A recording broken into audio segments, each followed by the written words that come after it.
Calling someone out or dissing on Twitter is just Twitter rude. Don't call someone out or do much dissing on Twitter at all. That's just Twitter rude. I'd like to tell people to tweet what they like, but don't tweet what they don't like. It's a good rule to adhere to for most individual brands as well as individual period.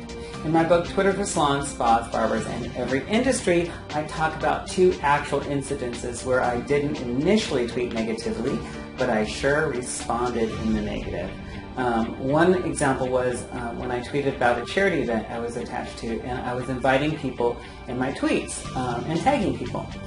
One woman tweeted about the brand and responded that she did not like my charity and would not attend. And I was like, really?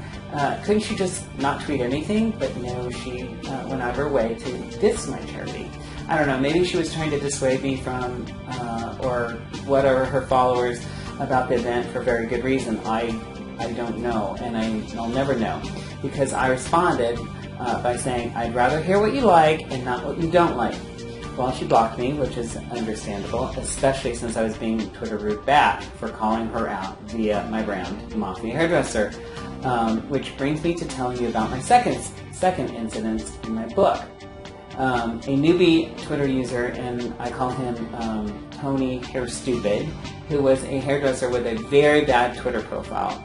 He actually tweeted publicly that my brand, Mafia Hairdresser, was offensive. And I can understand that might have been the case if it was 1981, when I was actually a hairdresser to a model couple in LA and I wrote about it, but that's a stupid thing to tweet to me in this decade, at least I think so. And by the way, the brand name came from my first novel, Mafia Hairdresser, and my 2000 Twitter account was really just going to be about promoting that book, but then the public actually branded me with that name, which hopefully has also become a brand that actually helps people, especially peeps in my industry. Back to Tony Hairstupid. I ended up not only taking him down a notch on Twitter, which was another Twitter rude thing that I did, because my brand has thousands and thousands of followers and his had hardly any, and many of them tweeted to him what a jerk he was, especially since I called him out.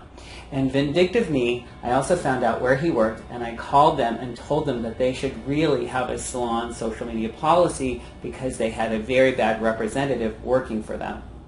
And yeah, I know, I may have gone a little bit too far. Then, just 2 nights ago, when I was writing this Twitter Rude series, I tweeted a congratulations to a C-level guy and the tech company he worked for. They had some great affordable social media services available. And I said, congrats, you should have a salon division. Très chic, no? Yeah, I actually said très chic, no? And well, the C-level dude who I congratulated obviously took what I said as a slam and not as how I meant it, that their products would be great to package in a division just for the salon and spa industry. What he tweeted to me got me pretty pissed off, I'm not going to lie. He said, Mafia Hairdresser, I think you should stick to cutting hair. You're not very good at Twitter either. He did end the tweet with a semicolon plus bracket smiley face, which is lame. But I can't even begin to tell you how mad I was. I felt attacked, and number one, for being a hairdresser, and that he may have looked down on that. And he accused me of being bad at Twitter in general. This is from an A who only follows 173 people, yet is followed by over 16,000. And he's telling me I'm a bad Twitter user. By the way, keep your ratios even. I didn't even was mad at the guy for attacking him for his brand. He's supposed to be a brand and represents a brand, and yet he was super uber Twitter rude. I'll tell you what this a-hole and I have in common. We both went against my rule of taking the high road and tweeting what we like and avoiding tweeting what we don't like.